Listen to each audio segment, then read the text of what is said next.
All right. Welcome everybody to Lean 101. Thank you all for joining us today. I think we have about almost 10 people, so 9 people, so a pretty good turnout today. Now I have the chat on, so you can feel free to use that. I'll check that on and off, and as will my co-host today, Brittany. Now we here are going to talk about Lean 101, and we're here today because of Lean Portland. My name is Amanda Zimmerman. I'm a consultant at Beautiful Opportunities, and I help small businesses make their businesses better, safer, faster, and more efficient. And a few years ago, I started attending Lean Portland Mixers here in Portland, Oregon, and they were a great place to, one, meet new Lean people, other people practicing Lean and Six Sigma, but also a great place to learn more about Lean. And we'll talk a little bit more about what they do. Now, I've been in Lean Six Sigma for about the last 10 years, and I'm excited today to talk to you more about what Lean is and kind of give you that intro. Brittany, as I said, is my co-host. I'm going to go ahead and let her introduce herself as well. Hello, everybody. I'm Brittany. I'm an organizational improvement consultant for an organization called Pivotal Resources, and I've been involved with Lean Portland for several years. And as Amanda said, it's been a great opportunity to connect with people and learn more and help volunteer with nonprofits, which Amanda will explain a little bit more about in a minute.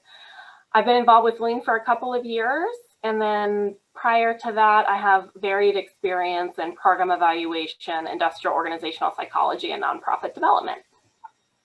Awesome. Let's see, I'm also testing out some of the pinning of the videos to see if that helps us when we do our recording. So bear with me if there's a few seconds there delay.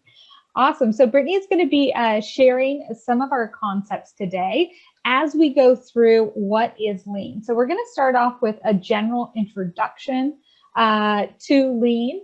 We're going to talk about that history and definition, understanding value. Then we're going to go into those 5 principles of Lean and talk about some of the concepts and tools that we use to improve and control our processes.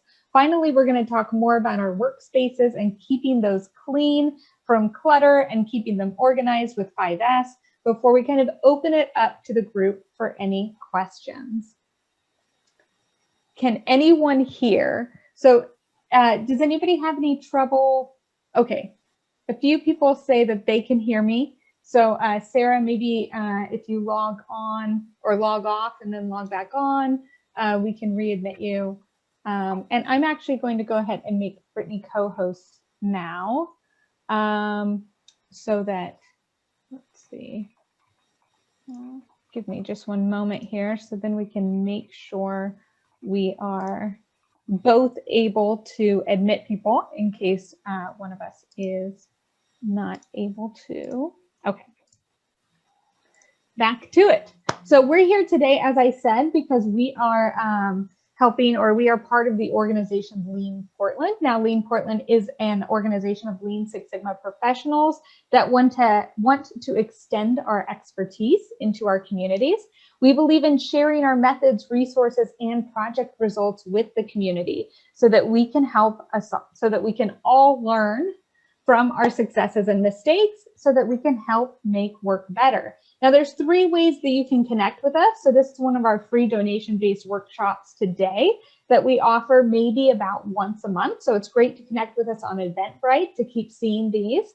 We also have our first Tuesday happy hours, which is awesome right now because they're online, so anybody can attend. And then we also have volunteer and pro bono consulting that we do around the Portland area. So there's a lot of different things that Lean Portland is involved in to try to help people make work better. Now, today we're going to talk all about what is Lean. And just to kind of start us off, to give us an idea of where it all started, my argument is that as long as mankind has existed, humankind has existed, we have been trying to make our work better and easier. However, if we look at the last 100 or 200 years, we actually do have a progression to the tools and concepts that we use today. So a lot of it started with Henry Ford. We call him the father of modern manufacturing, and him building that Model T. So as he perfected that assembly line and flow production in creating the Model T, he really was able to mass produce that product. So he was able to make the same thing over and over and over again. Now, Toyota came onto the scene and post World War II had an issue where they really had to do more with less if they wanted to succeed. So they were able to take those same tools from Henry Ford, but also make them flexible and adaptable to changes in customer demand. So a lot of the concepts and the tools that you hear have Japanese words, and that's really why, because the methodologies that we use today really came from those Toyota concepts. And so as this has continued to come over to the US and Europe, we have also new types of lean emerging, like lean healthcare, where we see lean applied to healthcare areas. We see lean agile, where we see lean applied to software development. Now, all of this is really interesting, but we still haven't answered the question of what is lean. So for that, I'm going to go ahead and have Brittany start us off. All right. So lean has many different definitions. Some folks think of it as a management system or a practice or a philosophy. We think it can be best understood by thinking about the goal, which is to maximize customer value by minimizing waste, to create more value for the customer with fewer resources. This can reduce time from customer request to customer delivery and result in optimized flow of products and services horizontally across processes, equipments, and departments. As we note on the slide, it can lead to high flexibility, higher quality, and low cost for your customers and response times. Lean is also about respect for people and engaging employees, knowing that they have one of the best perspectives on their work and ideas on how to improve it. And we want to engage them in the process and it's not just a top-down management technique. Lean can apply to every business and every process. It's not just about manufacturing. We've been applying it in the nonprofit sector. For example, everything can be considered a process, whether you're getting a prescription, whether you're getting food to people through a food bank, or whether you're answering customer service calls. All of these things can be considered a process in which we're trying to maximize value and minimize waste. Lean has some handy tools that we like to use with it, which we'll be going through it, but we don't think of Lean as a toolkit necessarily. It's a way of thinking about work, and then the tools help us execute some of the process improvement strategies. Amanda, could you flip us to the next slide, please? All right, so we're talking about increasing value and reducing waste. So it's helpful to talk about what is value. And value is defined by what the customer wants or will pay for. And so if you're not sure, you can ask them. And sometimes there are some tools related to this. Some are called voice of the customer, where we go ahead and talk to them directly and gather data indirectly to understand what their needs are. And then you can use that to determine what is critical to quality, or what are those aspects that are needed in order to achieve what the customer is asking for. Going to the Gemba is what we call going and seeing for yourself what the customer wants. So sometimes that can be a very useful technique, is to go into the field or go into the service center or go into wherever you're serving customers to understand what the needs actually are. So we're trying to determine, does the customer care about it? Is it valuable? Does it change the product or service in some way when we're looking at a piece of a process? Is it value added? Does it change the product or service? And then we also want to ensure that it's done correctly the first time. Amanda, you mind? Okay, so we're talking about value and reducing waste. So let's talk a little bit about what the common wastes are. We consider waste any action or step in a process that doesn't add value to the customer. So again, not what the customer wants to pay for. There's an acronym for this. There's actually a couple of them. This one is Tim Woods. Some people also use downtime. And I'll go ahead and go through these. So one waste is transportation, which is the moving of items or information. So if you're physically moving files around from place to place, or you're doing so on your computer, which a lot of us are doing these days. Inventory is items or information that the customer has not yet received. So these are what's sitting around and not being engaged with directly for the customer.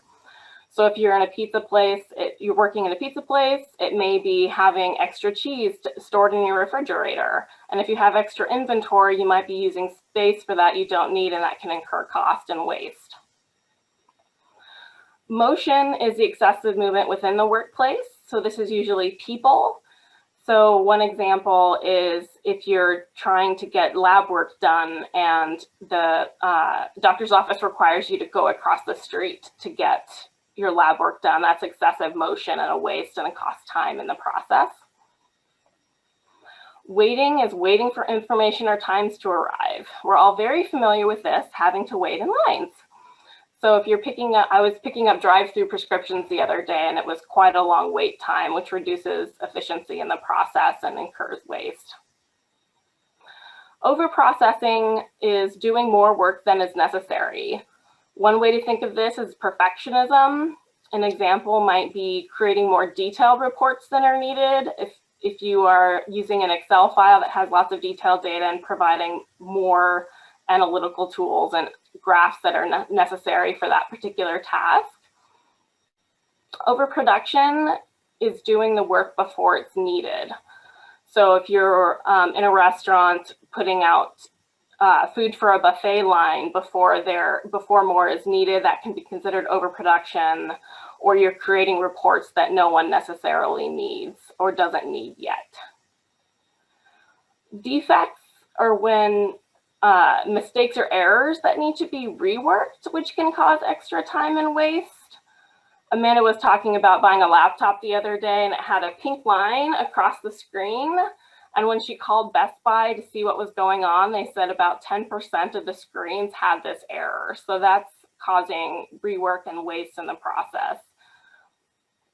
And then skills, so not using workers to the fullest of their abilities. So this can be not recognizing that someone has a skill and having them do it, or not using skills effectively. If you're having CEOs make copies, for example, that's not necessarily using workers effectively, or if there's insufficient training to help people do the work that they're assigned to do. Okay, I'll turn it back over to Amanda. So next we're going to talk about the 5 principles of lean.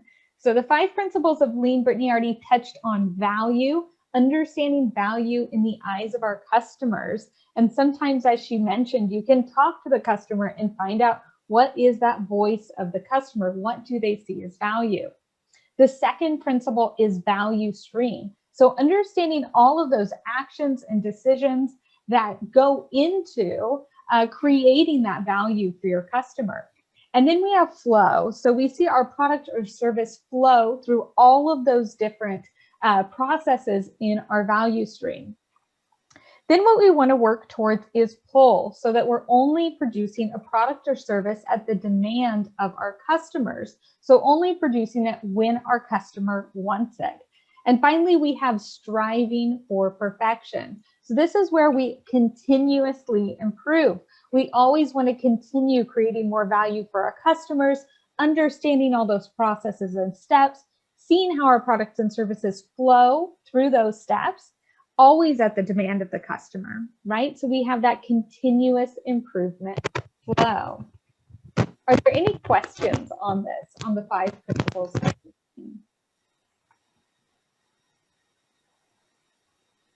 Okay, so some of the different ways or the different tools and concepts that we use to implement lean tools or the lean framework is batch versus single piece flow. So batching is where we process multiple units at once, and single piece flow is where we want to process the fewest units as possible. So with one being optimal. So we want to work towards having a single piece flow.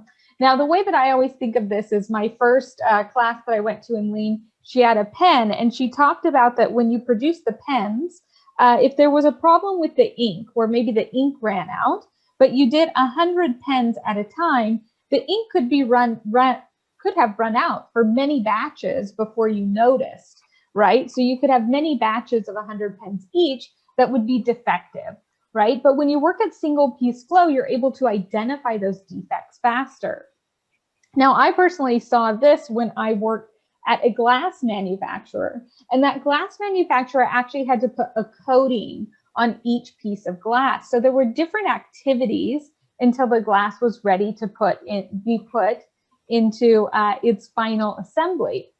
And what they had is they had several pieces of equipment, and one piece of equipment maybe needed a batch size of 25, another had a batch size of maybe 5, and then the last one had a batch size of maybe 7. So you can see how those different batches create a lot of unevenness across our whole process. So the more that we can work towards single piece flow, the more flexible we are going to be to customer demand, the more flexible we will be to make sure that we can produce just the products and services we need to meet that customer demand. So to keep those costs low. The next concept that we have to talk about is standard work. So how many of us have seen processes where it's easier to do it wrong than it is to do it right? We see this sometimes. The insurance companies actually for a while had a program. I can't remember which insurance company, but they would choose an intersection in the US each year, and it would be a different intersection. It would be the one that had the most accidents. And so they would focus on donating some money to improve that intersection to reduce the number of accidents. Because the reality is, if one person made the mistake, it's likely that there's something in that environment, something in the work that could allow somebody else to make that mistake, right? So standard work allows us to have consistency in the way each of us approach our work. Now, this can be in SOPs, in standard operating procedures. We can also use tools like takt time, level loading. So having that balanced line. Takt time is really that customer demand, producing at customer demand. Now, what this does for our businesses is it allows us to be more consistent. So if we know how long each of these processes takes, we can be more consistent at delivering that product over and over and over again. Now, while I like standard operating procedures, I have to say I'm a huge fan of cheat sheets. So just one-pager pictures that tell us, call out the different actions that we need to do that make it really easy for us to do our work. Now, standard work, what we want to work towards is actually mistake proofing. So when we look at all these different activities in our value stream, we want to make it impossible to make a mistake. So on my form, as I mentioned, handing it off all those different times, there was a big opportunity to make a mistake. So what we want to do is we want to reduce the number of opportunities to make those mistakes, but we also want to eliminate it from even being a possibility. So for example, if my COVID questionnaire this morning went through all these different questions about my exposure, possibly not saying that this is something they should do, but you could take a test. And if the person passed the COVID test, then you know for sure that they're okay to go into that area. I know there's a lot of caveats to that, but that's just an example. So let's look at some other ways that we see mistake proofing or poka-yoke. So the microwave, when we open the microwave, it turns off, right? We can't microwave ourselves. We can't accidentally expose ourselves to that microwave heat. USB cords or different computer cords, when we plug those in, they can only go in one way. Now, people argue with me on the USB cord thing because certainly we've all plugged in the USB cord the wrong way. But that one maybe has some opportunity for improvement, we might say. And then we have the drop-down list. So how many of us have ever gone through data sets and seeing misspelled word after misspelled word after, here's Oklahoma spelled out, here's Oklahoma misspelled, here's Oklahoma that's okay. Oh my gosh. So we can use drop-down lists so that they can only choose Oklahoma in one way, so that we know that that's mistake-proof. Now, the example I like to use most is the gas cap lid. So this is a pretty common example that we use, but our cars are rife with mistake proofing. So in Oregon, this is maybe less applicable, but for many of us that have driven, we pump our own gas. Now in Oregon, they don't pump their own gas. So we might have fewer people that connect with this. But back in the day, we had the gas cap lid. And when you got to the pump and you took that off, you would quite often just put it up on the pump next to you while you pumped your gas. Well, there's a huge opportunity there for you to drive away and completely forget that gas cap. So this was a problem that people had. Now, Ford or Toyota was able to sell people these gas caps. I'm sure they were happy to do that. But what they did to help their customers was they actually put like a little dangle on it, right? So that you can't actually lose it. You have this little connector so that the gas cap still hangs off. Now, is it still possible to lose your gas cap, even with that little connector? I can see everyone's head is shaking. Yes, it is still possible to lose that gas cap. So does anybody know what they've done since then, or what some car companies have done since then, so that you can no longer lose your gas cap, so that it's mistake proof?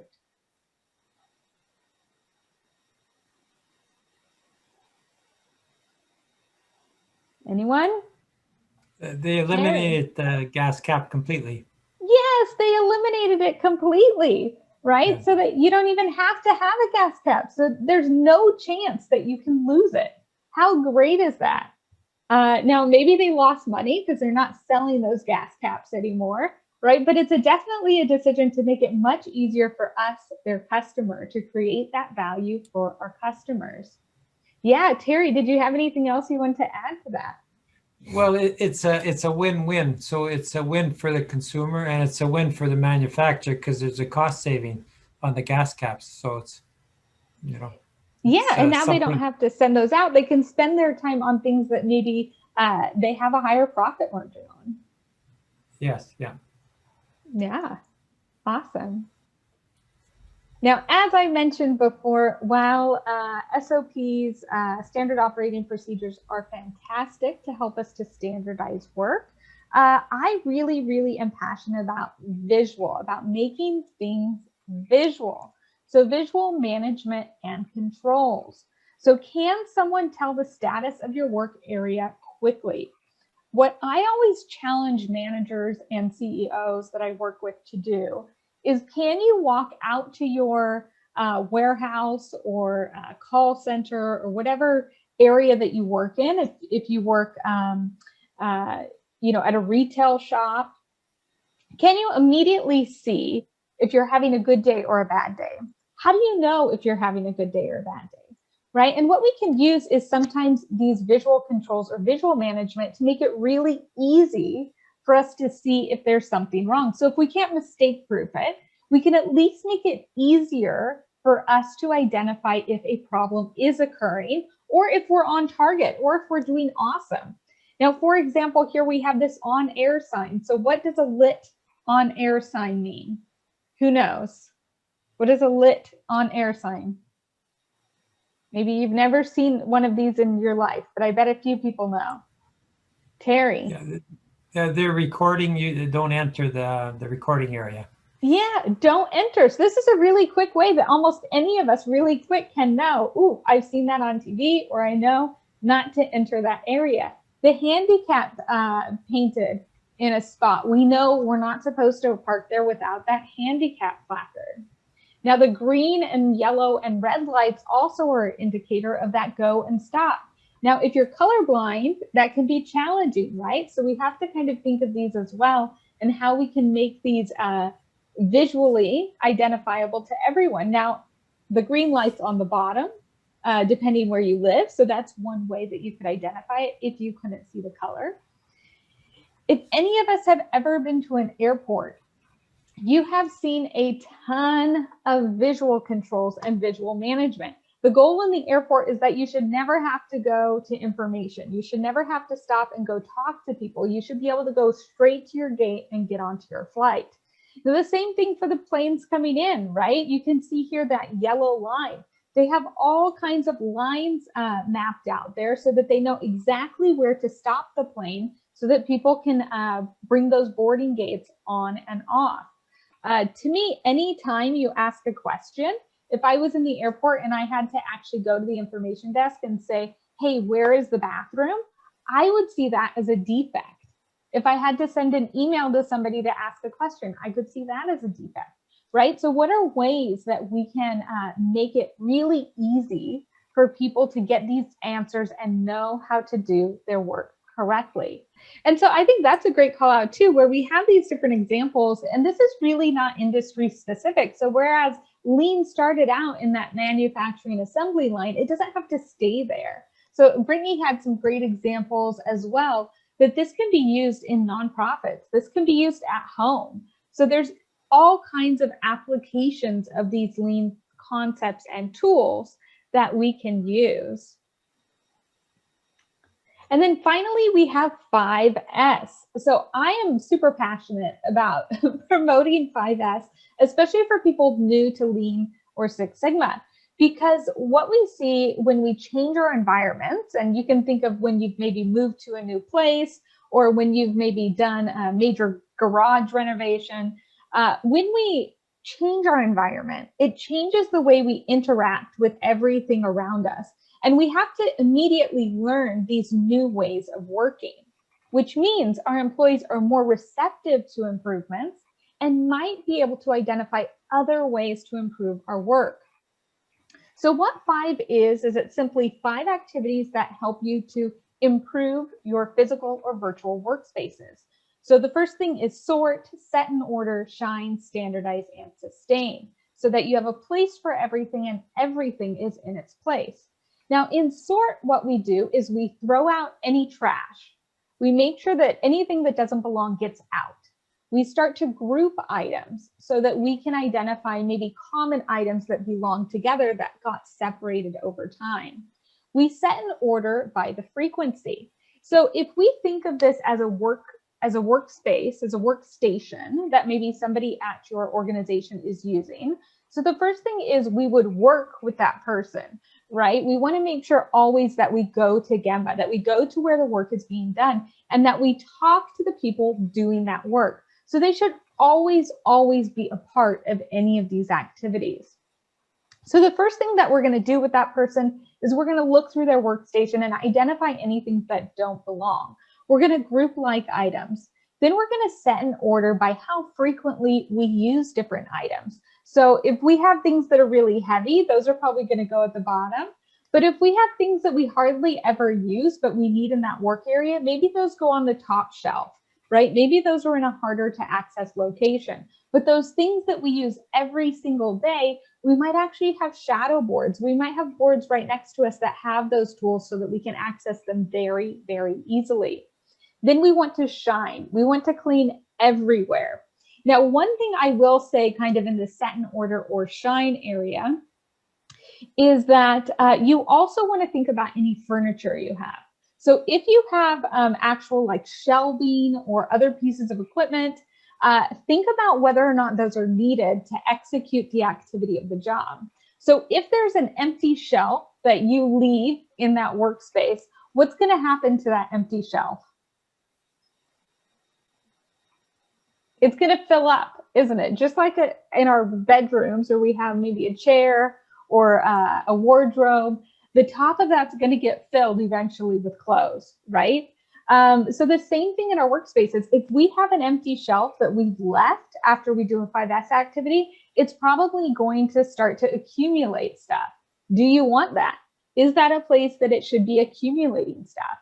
So then we want to make sure that we're shining everything. So maybe moving out equipment that doesn't belong and making sure that we're cleaning all those floors and making that equipment look like new. That makes it really, really easy for us to identify quickly if something's wrong in the work area.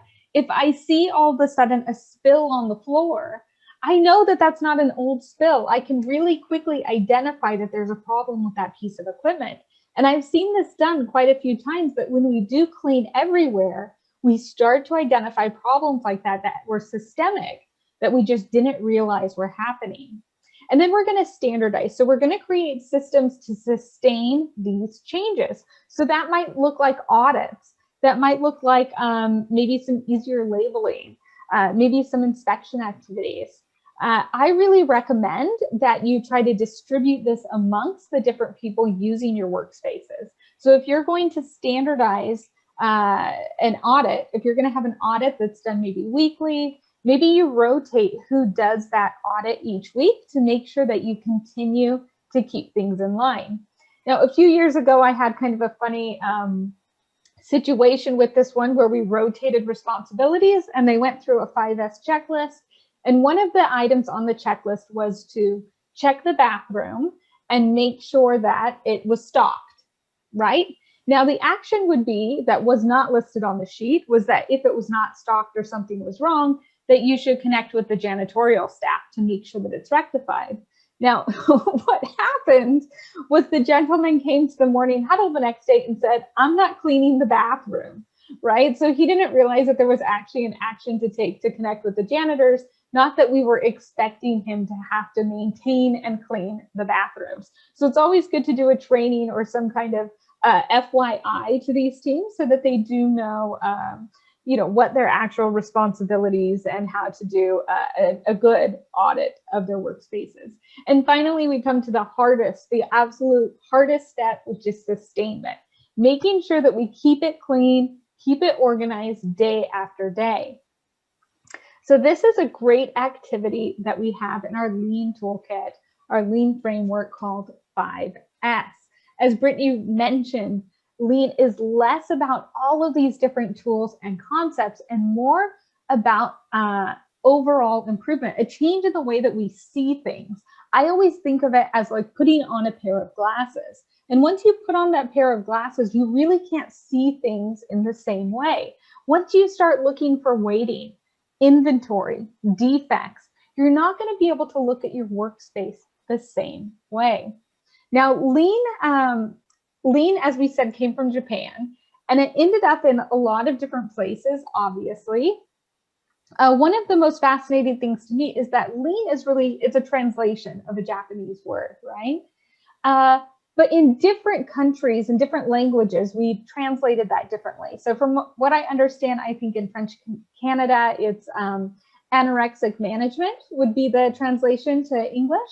But in Chinese, it's for the benefit of all people. For the benefit of all people. So when we work with organizations like Lean Portland to help nonprofits, to help our community, I feel so much more connected to Lean because it really is about making work easier for our employees, for our customers, for ourselves, for the community as a whole.